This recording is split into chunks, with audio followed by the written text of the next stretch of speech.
Terça-feira, hoje dia 25 de setembro do ano 2018, com mais um quadro Por Dentro dos Seus Direitos, com a participação do Dr. Márcio Leonardo, ele que é subcoordenador do PROCON do nosso Rio Grande do Norte. Você já pode mandar para cá a sua pergunta através do nosso WhatsApp 988-775550, liga para cá, 3421-2272. Abraçar aqui a você que está nos ouvindo pela 95,9 FM, você que nos acompanha pelo Facebook e também pela TV Curtição, canal 175, Brisa Net, primeira TV a cabo aqui na cidade de Caicó.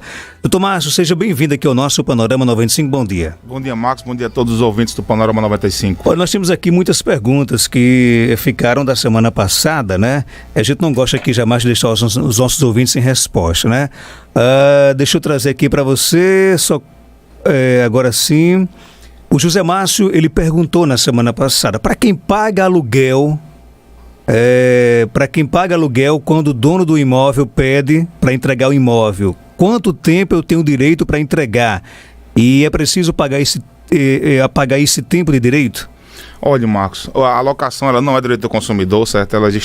Existe uma lei especial que rege a alocação, o inquilinato, mas inclusive houve uma alteração que não é tão recente, mas houve, onde esses prazos para a devolução do imóvel, eles foram muito reduzidos. Então, na alocação residencial, quando você usa para morar naquele imóvel, o prazo, que eu acho que era até de 6 meses, foi reduzido para 30 dias. E na comercial, dependendo do tempo que você está naquele imóvel, foi reduzido para 6 meses, que era bem maior, certo? Eu estou dizendo aqui pelo pouco que eu lembro, porque realmente não é a área do PROCON. E o tempo que você pagou, tem aquela questão do calção, que quando você entra no imóvel já paga um mês, sem ter usado aquele mês. Esse valor, ele não é um valor gratuito nem imaginário, você está pagando alguma coisa. É uma segurança para o dono do imóvel. Ou você veja, é tão diferente da questão da relação de consumo, que no direito do consumidor, em várias situações, é proibido que você pague por um serviço que não foi prestado. Numa relação de consumo, se fosse o caso, você só poderia ser obrigado a pagar depois que passou o mês. Mas a relação de inquilinato, ela é uma lei diferente. Então você entra, já pode ser cobrado esse valor inicial. Então, se você pagou hoje o seu aluguel e hoje o dono do imóvel solicitou a devolução, então você tem direito àqueles 30 dias que não vai ficar de graça, ele já foi pago, porque quando você entrou você já pagou, certo? Se houver a calção. Se não houver a calção, se você passou um mês e pagou, então quando você paga já acabou aquele seu período. E se você se o dono do imóvel solicitar de volta, você vai ter um mês para se organizar para sair e vai ter que pagar aquele mês, com certeza. Então não existe presente, nem existe mês gratuito. A diferença é se você pagou ou não logo que você entrou naquele imóvel. E o calção, no caso, você é obrigado a pagar? Não, tem proprietários que não cobram, que não exigem, mas se o proprietário exigir, ele está dentro do direito dele. É uma garantia que ele tem, sabe? De que você, por exemplo, não vai passar um mês no imóvel e sair daquele local, abandonar, ir embora, desaparecer. Então isso, como eu digo, na relação de consumo seria diferente, mas inquilinato, locação não configura a relação de consumo.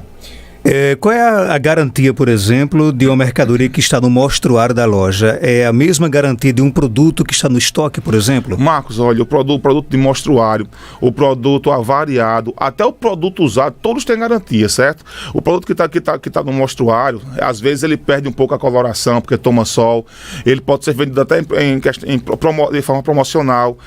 O avariado, ele pode ser vendido dentro de certas condições, mas a garantia, ela sempre vai ter a garantia do fabricante, a mesma garantia do fabricante. Quando você compra um produto que ele tem alguma avaria, por exemplo, se você compra um eletrodoméstico de uma linha branca que ele amarelou no mostruário, isso pode acontecer. Até a incidência do sol naquele local pode amarelar por algum motivo. Ou se você compra com uma pequena avaria, um trincado numa tampa, numa parte lateral, a loja ela vai ter para se proteger, que lhe entregar um documento que você vai assinar, vai ficar uma via com você, uma via com a loja, onde você diz que tem conhecimento daquele problema, daquele vício, ou aquela alteração na pintura ou em alguma parte estrutural daquele equipamento, daquele produto. Então você não vai poder reclamar daquele vício especificamente. As lojas às vezes fazem o consumidor assinar um documento onde ele fala que sabe que é de mostruário e não tem direito de reclamar de nada. Esse documento ele não existe, para o direito ele não existe. E isso vai estar dando ao consumidor o direito de reclamar até daquele vício que ele sabia, ou seja, a loja vai estar se prejudicando por preguiça. por preguiça. A gente sabe que é trabalhoso elaborar um documento um pouco mais complicado, mas é a garantia de quem faz. O documento, o contrato, ele é garantia para ambas as partes. Então, se você às vezes só nega um contrato de forma correta, você está se privando de um direito. Nesse caso, o fornecedor, já que o direito do consumidor ele é amplo e é protecionista, certo? Então, não existe, primeiramente, não existe produto sem garantia, certo? Então, você compra na loja um produto de mostruário com alguma alteração, se é que tem alguma alteração, a garantia vai ser aquela que é anunciada pelo fabricante, certo? Obviamente, pode haver um acordo. Pode ir no contato com o lojista, se bem que isso não interessa ao lojista porque ele não é fabricante. Ele não é fabricante, mas ele pode, dentro do desconto, negociar alguma redução de direito, alguma restrição de direito. Aí o consumidor vai ter que analisar se aquela restrição para ele, em relação ao preço que está sendo oferecido menor, é lucrativo ou não, certo? Mas há coisas que, mesmo estando escritas no contrato, não tem validade, mesmo que você assine. Se você não pode assinar uma cláusula que se você assinar uma cláusula dizendo que você tem pleno conhecimento de que aquele produto não tem garantia, aquela cláusula é inválida, porque tem uma garantia que quem dá não é a loja, não é o fabricante, é a lei, que é aquela de 90 dias. Então ninguém toma isso de você. Então, já que quem dá aquela garantia não é aquele outro lado, não é a loja, ela não pode retirar aquele direito. Mas o produto ele tem garantia normal, você só não vai poder reclamar se houver aquele documento que eu acabei de falar, de algum eventual vício que você já saiba, uma alteração na pintura, um trincado numa lateral, um trincado numa porta, mas deixando bem claro que o refúgio ele não pode ser vendido. Uma loja pode vender um tanquinho, uma máquina de lavar, uma geladeira, que tem um descascado na porta, tem uma prateleira quebrada, isso é possível, mas não pode vender um produto que não funcione. O nosso ouvinte pergunta: tive a intenção de comprar um ar-condicionado em uma loja, porém no mesmo instante cancelei a compra. O que ocorre é que a loja não fez o estorno e já é a terceira parcela que vem no meu cartão. Tem um código de cancelamento. O que fazer? Olha, nesse caso aí, que ele vai pagando já 3 parcelas, Marcos, ele pode, já é tempo de procurar o PROCON, certo? Para resolver o problema. Porque o caso é o seguinte, eu entendo que o pagamento foi feito pelo cartão de crédito. Quando você faz a compra e decide cancelar aquela compra ali, naquele prazo, naquele momento da aquisição, o cancelamento e o estorno vem pelo cartão de crédito. Dependendo do dia que você fez a compra e da data de fechamento da sua fatura, o estorno acontece em 1 a 2 faturas subsequentes. Às vezes não é na próxima, às vezes é daqui a 60 dias, na segunda fatura. E outra coisa importante, há duas modalidades de estorno, 2 formas. Digamos que você pagou 1 ou 2 ou 3 parcelas, como no caso dele. Muitas vezes a operadora do cartão devolve aquelas 1, 2 ou 3 parcelas, certo? E cancela, você não vai ser mais cobrado. Em outros casos, a restituição é do valor integral, certo? Que você pagou, que foi cobrado, mas vai continuar descontando até o final. O que importa é que não reste prejuízo para o consumidor, de forma nenhuma. Nessa operação de cancelamento não deve resultar nem lucro para a loja, para a instituição financeira, que é a operadora do cartão, para o fabricante, e nem prejuízo para o consumidor. Mas nesse caso aí, que já passa de 3 meses, ele pode até procurar a loja, mais uma vez eu vou dar uma explicação, mas já é um prazo muito elevado, está passando das 2 faturas, por exemplo. Se não resolver, procura o PROCON. O nosso ouvinte pergunta: doutor Márcio, até onde vai a garantia de um carro usado quando se compra em uma loja? É apenas o motor ou se estende aos demais itens do carro? Marcos, é o seguinte, olha, muitas lojas, elas entregam ao consumidor um documento, um contrato de garantia, uma declaração de garantia, onde fala que aquele carro que você comprou, usado, ele tem apenas 3 meses de garantia para motor e câmbio. Esse documento, ele tem muita validade. Ele tem muita validade depois que se consumiu os 90 dias da garantia legal. Olha, todo produto, não importa, aqui é uma caixa de fósforo ou um carro, certo? Ele tem uma garantia legal. Essa garantia, lembre-se, você que é comerciante, você que vende, que compra e vende, você tem que cumprir regras. Nós vivemos num Estado democrático de direito, nós vivemos sob o império da lei, das leis e a legislação. Eu sempre uso aqui, Marcos, parece brincadeira, mas não é brincadeira. Eu digo que quem quiser misturar água com suco, botar num saco e vender din-din, vai ter que cumprir regras, inclusive sanitárias. Certo? Vai estar distante da série de regras. Então, quem vende o carro, que inclusive é um bem de altíssimo valor, carro é caro no Brasil, o carro no Brasil é mais caro do que em qualquer país do mundo. Então, ele sabe que há regras.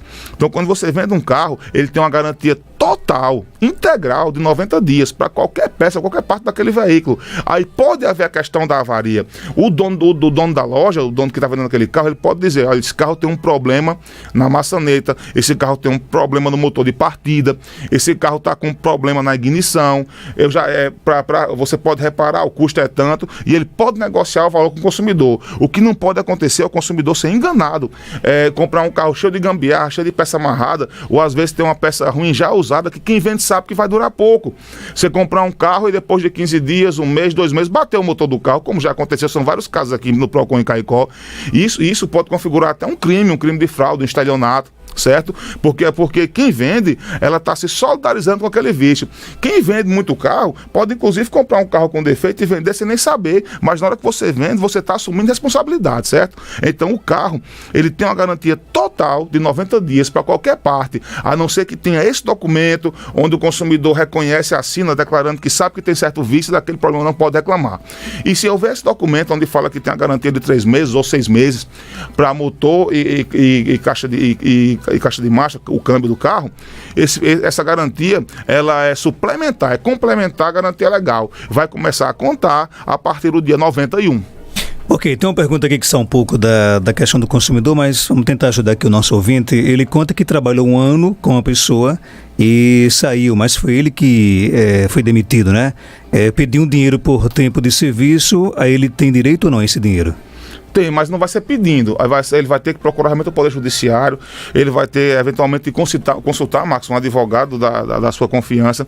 Nessa relação trabalhista, uma coisa que fique consciente, nós estamos sempre perdendo algum direito, né? A legislação está mudando sempre em prejuízo do trabalhador. Isso é um fato, é uma infelicidade. Nós queremos evolução e não retrocesso no nosso país. Mas o governo às vezes não pensa do jeito que o povo pensa. Mas enfim, você quando encerra a relação de trabalho, com carteira ou sem carteira assinada, muita gente acha que quando não tem a carteira assinada não tem direito. Na verdade, você que não teve a carteira assinada, você tem mais direito ainda, porque o fato do empregador lhe colocar naquela colocação, lhe colocar numa posição de empregado e não assinar a carteira em 48 horas, é errado, é o prazo máximo que ele tem. Então você tem direito, por exemplo, a saldo de salário, você tem direito a 13º salário, integral e proporcional, férias integrais e proporcionais, que pode ser o caso. Se você pedir para sair, você não tem direito, por exemplo, à indenização. A lei garante algumas indenizações quando você é demitido sem justa causa. Se você pede para sair, você não vai ter essa indenização, essa multa do FGTS, você não vai ter liberação do FGTS, você não vai ter liberação de guia de seguro-desemprego. Já que você pediu, foi uma decisão sua ficar desempregado, você não vai ter esse apoio. E quando você sai, quando você é mandado embora, você tem uma série de requisitos a mais. Hoje eu não sei como é que está a atuação da Vara Federal, porque até certo valor, um tempo atrás, você podia atuar até sem advogado, um valor pequeno, né? Uma questão muito simples. Mas a orientação é que procura advogado. Às vezes, Marcos, acontece muito no meu serviço no Procon, quando chega o caso de você ter que procurar o Poder Judiciário, eu sempre oriento que procure um advogado, e muita gente não conhece, quer que você indique alguém. Não, eu não posso indicar um advogado, mas certamente se você não conhece nenhum, um vizinho conhece, um irmão, um primo já usou o serviço do advogado, um parente, um amigo. Então, como é uma relação muito próxima entre o cliente e o advogado, uma relação de confiança, é muito bom que ele procure alguém que ele tenha, que exista uma relação, certo? Então ele procura o advogado da confiança dele e discuta o seu direito. O nosso ouvinte conta que comprou uma porta de madeira e após montar e pintar, a mesma entortou. Tem o direito de trocar? Tem sim, tem que saber. O primeiro direito no caso dele, esse é um vício normal. O vício que nós chamamos aqui embaixo de defeito, o vício é aquele problema que reduz o valor do produto, sabe, Marcos? E o defeito é aquele problema que pode causar risco para a saúde do consumidor. No caso de uma porta, ela que só entortou ou descascou, e chama vício. Uma porta que tenha sido entregue cheia de frepa, que seu filho machucou a mão, isso é um defeito. Então, nesse caso aí, aquele produto que você pagou, ele tem uma garantia, ele tem que ter validade, uma durabilidade. E quando você paga, por exemplo, por uma madeira de boa qualidade, você espera que aquela madeira passe longo período sem nenhuma alteração. Às vezes, no período chuvoso, incha, você tem que contratar um profissional para fazer uma raspagem, para alterar o tamanho, isso é normal. A gente que mora aqui, a gente que vive aqui com temperatura de 22 graus de manhã e de 40 ao meio-dia, principalmente quando tem chuva, a gente sabe como acontece, estamos sujeitos a esse tipo de situação. Mas, enfim, nesse caso, ele tem que procurar o fabricante, que foi que entregou a porta, vai ter que apresentar esse problema, e a questão não é trocar nem cancelar. O marceneiro que fez a porta, ele vai ter um prazo de 30 dias para resolver o problema. Se ele tiver como resolver esse problema sem trocar e a porta ficar perfeita, o consumidor não vai ter do que reclamar, certo? Se passou os 30 dias e ele não conseguiu a solução, a porta não ficou perfeita, aí ele tem que entregar uma porta nova com a mesma garantia, certo, Marcos? É como se fosse outra negociação, ou devolver o dinheiro a esse consumidor. O nosso tempo aqui já estourou, mas dá pra gente fazer essa pergunta. Nosso ouvinte conta que tem um micro-ondas e começou a apresentar problemas e levou numa especializada aqui em Caicó, né? E a pessoa consertou, né? Só que quando ela chegou em casa, ela percebeu que o micro-ondas, por exemplo, para esquentar um produto que levaria 30 segundos, está levando 5 minutos. Então não está legal o produto, né? E a garantia da especialidade do apoio técnico é apenas 30 dias. Aí ela quer saber se, por exemplo, para ela poder voltar, para poder consertar o que ela acha que não foi consertado, está dentro dessa garantia ou essa garantia ela sempre se renova a cada vez que entra na loja o produto? Marcos, é o seguinte, na verdade, a garantia do produto ou do serviço, ela é sempre 90 dias, a garantia é legal, certo? Essa 30 dias não vale não? Não, são 90 dias. Então, uma coisa aí que a gente, ela é uma especializada, mas eu não sei, por exemplo, se o micro-ondas estava fora da garantia do fabricante. Porque se ele estiver na garantia do fabricante, que geralmente é de 1 ano, e ela levou para fazer o reparo, e o reparo não funcionou, ela já pode, junto ao fabricante, até com a ajuda da assistência técnica, solicitar um novo ou dinheiro de volta, certo? Isso aí é padrão. Digamos que já tenha passado 1 ano, ela levou para uma autorizada, no entanto, já tinha passado aquela garantia da lei. Então esse serviço tem uma garantia de 30 dias. Agora, por exemplo, Marcos, tem alguns produtos que pelo visto ele não tem conserto. Ele tem coisa que não tem conserto. Digamos que esse aí esteja fora da garantia e não tenha conserto. Ela tentou e não teve solução. A autorizada ela pode tentar reparar novamente, certo? Dentro desses 90 dias. Ou se não tiver o conserto, devolver o dinheiro que foi pago, cobrado da consumidora. São duas questões diferentes, se tá ou não dentro da garantia do fabricante. Ele conta aqui que já tinha passado a garantia já. Pronto. Então esse serviço que foi feito tem 90 dias de garantia, certo? 90 dias. Então ela pode levar de volta, reclamar, e a loja vai ter mais 30 dias para reparar e entregar perfeito. Enquanto a loja não consertar o micro-ondas, ela não deve desistir jamais, então? Não, agora a garantia vai ser renovando. Ela é de 90 dias, não é 30 dias, certo? E chegar no ponto, digamos que ele realmente não tenha reparo, isso pode acontecer. Ele não é culpa da assistência técnica, ele não tem como reparar. Às vezes é uma peça que é o preço de comprar um novo, ou não tem jeito, é um mais antigo. Nesse caso aí, o dinheiro que ela pagou tem que ser devolvido e ela vai tentar comprar um novo. Doutor Márcio, obrigado pela sua participação. Até terça-feira, se Deus quiser. Eu que agradeço, amigo. Cortou o cabelo hoje, tá? Foi, cortei o cabelo ontem, decidi mudar um pouquinho. Deixa um cheiro pra namorada e um cheiro pra mãe também, né? Que a gente sempre ocupa esse espacinho pra isso. Estão nos ouvindo as duas e até a próxima terça-feira. Ok, gente, 7 horas.